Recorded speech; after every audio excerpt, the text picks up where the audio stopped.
Entire over all front elevation ಏನಿದೆ ಅದು ಒಂದೇ ಪಿಲ್ಲರ್ ಅಲ್ಲಿ ಸ್ಟ್ಯಾಂಡ್ ಆಗಿರೋದು, ಲೈಕ್ ಮೆಟ್ರೋ ಪಿಲ್ಲರ್ ತರ. ಟೀಕ್ವುಡ್ ಡೋರ್ ವಿತ್ 2 ಓಪನ್ ಇದೊಂದು ಫಿಶ್ ಪಾಂಡ್. ಮೀನೆಲ್ಲ ಬಿಟ್ಟಿರಲ್ಲ ಸರ್? ಹೌದು, ದೇವ್ರ ಮನೆಯೂ ಕೂಡ ಆಸ್ ಪರ್ ವಾಸ್ತು ನಾರ್ತ್ ಈಸ್ಟ್ ಕಾರ್ನರ್ ಬಂದಿದೆ. ಡೈನಿಂಗ್ ಹಾಲ್ ಪಕ್ಕನೇ ಒಂದು ಪಾಸಿಟಿವ್ ವೈಬ್ಸ್, ಇದು ಗ್ರೀನರಿ ಇಂಡೋರ್ ಗಾರ್ಡನ್ ಮಾಡಿದ್ದೀವಿ. ಒಂದು ಚಿಮ್ನಿ ಕೊಡ್ತೀವಿ ಆಲ್ಮೋಸ್ಟ್. ಆಮೇಲೆ ಒಂದು ಹಾಲ್ ಕೊಡ್ತೀವಿ. ಮೈಕ್ರೋವೇವ್ ಇರುತ್ತೆ. ಮೈಕ್ರೋವೇವ್ ಇದೆಯಾ? ಮೈಕ್ರೋವೇವ್ ಕೂಡ ಕೊಡ್ತೀವಿ. ಇನ್ಬಿಲ್ಟು ಸ್ವಲ್ಪ ಡಿಫ್ರೆಂಟ್ ಆಗಿರಲಿ ಅಂದ್ಬಿಟ್ಟು ನಾವು ವುಡ್ಡಲ್ಲಿ ಸ್ಟೆಚ್ ಮಾಡಿದ್ದೀವಿ. ನಿಜ ಹೇಳ್ತೀನಿ, ನೆಕ್ಸ್ಟ್ ಲೆವೆಲ್ ಇದಂತೂ. ಮಾಸ್ಟರ್ ಬೆಡ್ರೂಮ್ ಇದು.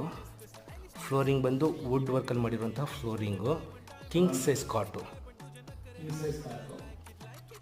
ವಿಂಡೋಸ್ ಅಷ್ಟೇ, ರೌಂಡ್ ವಿಂಡೋ ಎಲ್ಲ ರೆಗ್ಯುಲರ್ ಆಗಿ ಸ್ಕ್ವೇರ್ ವಿಂಡೋ ಮಾಡ್ತಾರೆ, ಇಲ್ಲ ರೆಕ್ಟಾಂಗಲ್ ಮಾಡ್ತಾರೆ.